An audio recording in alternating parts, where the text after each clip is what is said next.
dosen menyesuaikan, izin memperkenalkan diri, Taruna tingkat 3 Politeknik Pengayuman Indonesia, jurusan Keimigrasian. Nama Afrianda Farhan Wijaya, Prodi Hukum Keimigrasian A.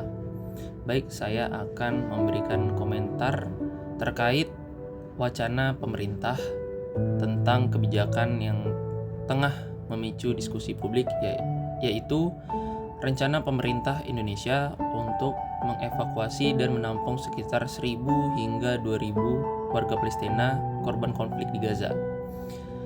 Pemerintah melalui berbagai pernyataannya menegaskan bahwa ini adalah murni misi kemanusiaan.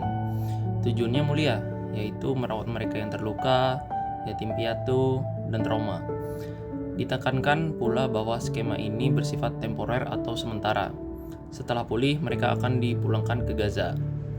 Namun, niat baik ini justru menuai kritik tajam dari berbagai pakar. Wacana ini dinilai bukan hanya tidak tepat, tetapi berpotensi menjadi sebuah kekeliruan geopolitik yang fatal. Pertanyaannya bukan lagi perlu membantu atau tidak, tetapi apakah ini cara membantu yang tepat? Kekhawatiran terbesar datang dari arena geopolitik. Banyak pihak termasuk negara-negara Arab di sekitar Palestina secara tegas menolak gagasan relokasi warga Gaza. Mengapa? Karena ini dicurigai sejalan dengan agenda tersembunyi Israel, yaitu depopulasi atau pengosongan permanen wilayah Gaza.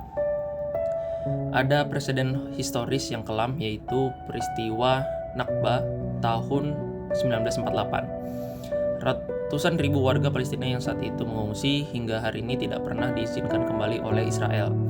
Kekhawatiran yang sama muncul, evakuasi yang awalnya disebut sementara bisa menjadi permanen. Sekarang mari kita hubungkan dengan tantangan keimigrasian di dalam negeri ini. Disinilah letak paradoks kebijakan kita. Secara yuridis, Indonesia bukanlah negara pihak yang meratifikasi Konvensi Pengungsi PBB tahun 1951. Nah, status hukum inilah yang sering menjadi argumen dalam penanganan kita terhadap pengungsi lain, misalnya pengungsi Rohingya, yang nasibnya terkatung-katung dan bahkan mendapat penolakan oleh rakyat Indonesia. Saat ini, UNHCR mencatat belasan ribu pengungsi masih berada dalam ketidakpastian di Indonesia. Ketika di suatu sisi kita memiliki keterbatasan hukum untuk kelompok, namun di sisi lain kita bersikap proaktif menjemput kelompok lain, sekalipun atas nama kemanusiaan. Ini menciptakan apa yang disebut sebagai inkonsistensi atau standar ganda dalam politik keimigrasian kita. Masalah pelik lainnya adalah status diplomatik. Indonesia tidak memiliki hubungan diplomatik resmi dengan Israel. Ini sangat krusial. Kenapa? Negara lain seperti Mesir atau Turki dapat membuat perjanjian tertulis yang mengikat secara hukum dengan Israel untuk menjamin hak pulang warganya. Pertanyaannya, jaminan apa yang di Indonesia miliki? Tanpa jaminan itu, kita berisiko menjadi fasilitator secara tidak sengaja bagi agenda pengusiran warga Palestina. Maka para pengamat menyarankan solusi alternatif yang dinilai lebih aman dan strategis. Yang pertama, konsepnya adalah jangan pindahkan manusianya, tapi kirimkan dan bangun fasilitasnya di sana. Indonesia dapat memimpin upaya pembangunan rumah sakit lapangan di wilayah terdekat seperti di Rafah dan di Mesir.